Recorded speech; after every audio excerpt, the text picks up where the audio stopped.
Thank you all for purchasing our lawnmower. After receiving the package, you will find an industrial-grade remote control and a Model 550 lawnmower. First, let's unscrew the screws. Then open the cover.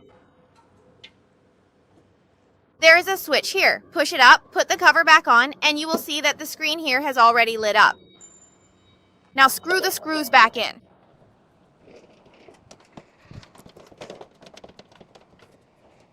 We rotate the answer button like this to turn it on. This is what our upgraded remote control looks like. With our upgraded industrial-grade remote control, simply release the emergency stop button to power it on. On our upgraded industrial-grade remote control, pushing the left stick upward moves the mower forward.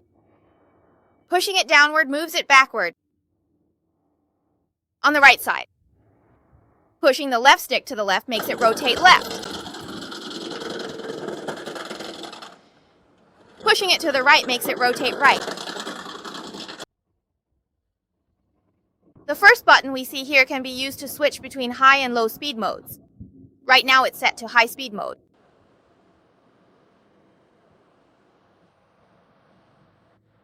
Now I'll switch it to low speed mode for you.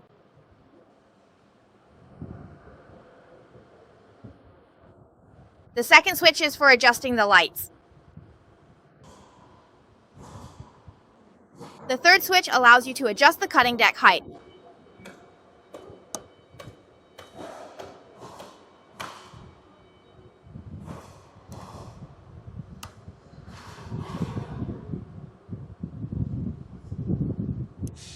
The first switch on the right side, if your mower is equipped with a pusher, this switch can be used to adjust the height of the pusher.